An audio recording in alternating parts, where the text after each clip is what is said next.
Hallelujah. Thật ta he là chỉ đạo tao bằng bạc khom nhé.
căng tuồng để bao là đâu bao tất kỳ sông na này này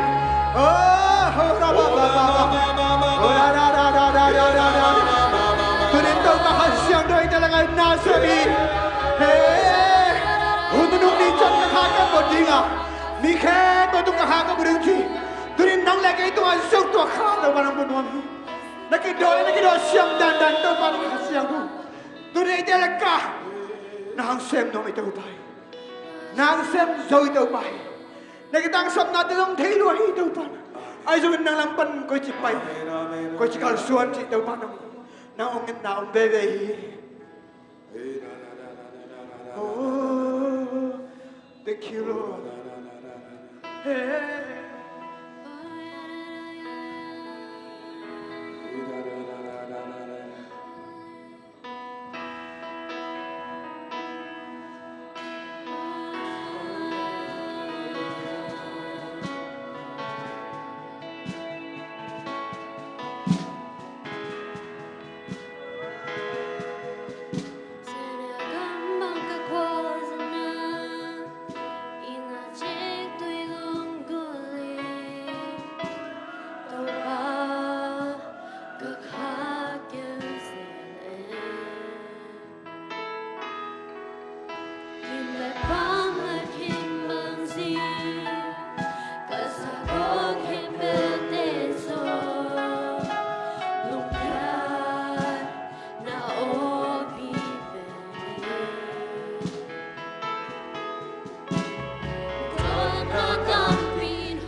Nakammalin kau tenuntang na ang khel tau pa nakammalin ang muy bun kamahin ang lungdang. Kau te suiding lampin tau pa nang makipubek mahin.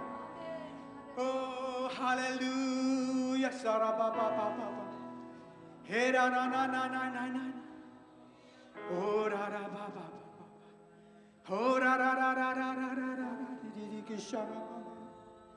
Kasuinin lang piu tau pa nang makahida tau pa. Amen, amen. Tuin nakipu mangzorin nang maachutan tanding te kau te ang isang tentang. Oh, tau pa katwitsang na lunglew na kusina mangban na umte kamay te. Tua ba huncang kasyang ho kau te lamang lakta. Tua ba huncang tau pa kasyang ho kau te ang makaisatan. Oh, leitung zona tau pa nang kau te belsuang pi tau pa nang maknahi. Kamun kemuan hoy tau pa nang maknahi tau. Hallelujah. Oh,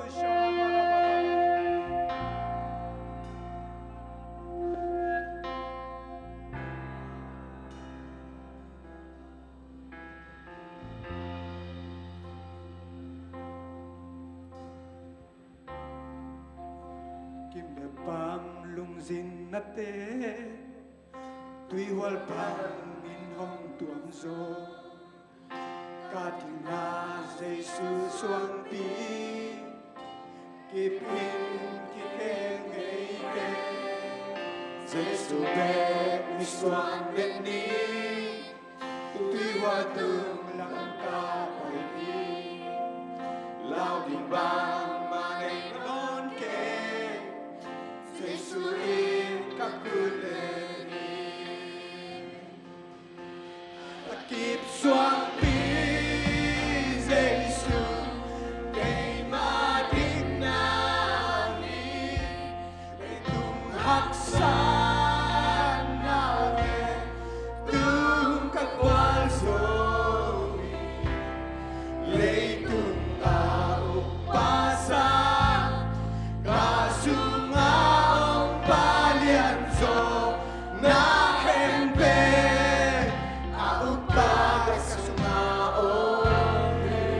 Pang lungsin na te Dile pang lungsin na te Tuy wabang inong lukso Kating na Zeisu suang pi Kipin kikel ngay kay tau pa Hey hey Zeisu bek mi suang na ni Tuy wabang lang kapay ni Lao di bang manay non